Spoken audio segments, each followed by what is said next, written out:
And as far as integrating that into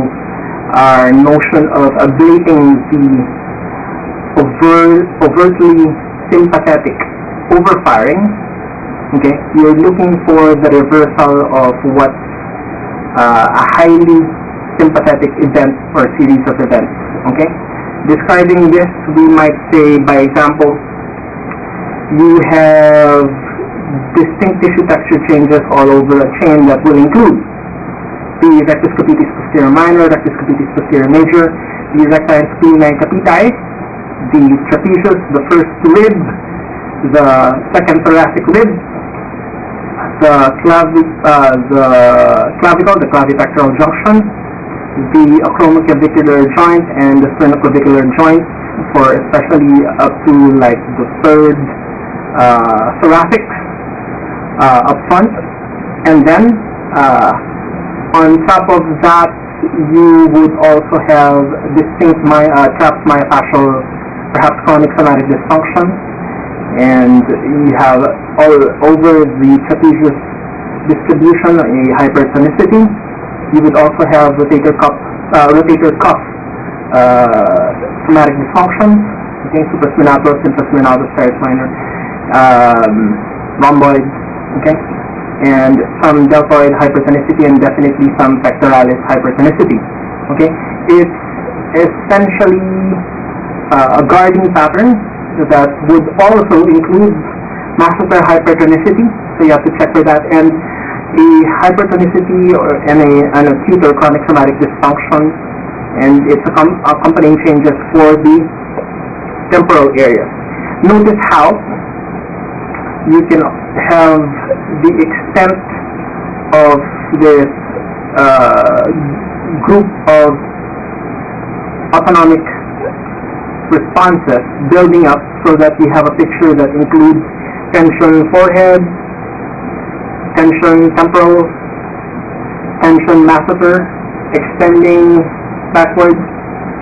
mastoid area, suboccipital area, posterolateral neck, shoulders, chaps, and scapular and infrascapular area, and thoracic, okay, and that can extend all the way downwards up to P10, 11, 12, L2, given the involvement of the diaphragm, if there was a diaphragmatic holding pattern, and you check for that at the rib angle posterolaterally, and you're checking for tenderness, and if you do have it there, keep in mind that there are fibers, there are extension fibers of your diaphragm to the lowest two ribs. Okay, and if there's some tenderness there, you ask yourself, especially if it's more one side versus the other, there's always bilateral testing, by the way. If it's more tender on one side, you consider if there's diaphragmatic involvement in that side, and that's part of the set of things you have to release in order to release the sympathetic autonomic response. Then you go downwards, and you could actually have somatic dysfunctions that extend posterior laterally, involving all of the paraspinals, head to suboccipital to sacral, iliopsoas and decimus-spinalis, and you could have quadratus hypertonus on either or both sides, and then you also have to check the compensatory response through time, especially if there's been a lot of sitting postural dysfunction for your iliopsoas, the iliacus and the psoas at the anterior deep rim of your iliac crest. So you have to palpate these areas, and then you release the muscles that you can in what is strangely a predominantly head-to-toe fashion or toe-to-head fashion, okay, depending on what you notice to be primary. And the other caveat to include here is, when checking which do I correct first, when you get a feel for which is the primary and you're checking is it head or tail, okay, you could inhibitory balance test, that's one way to do it, and then the second way to do it is get a feel for the tissues, okay. If laying a hand on cranial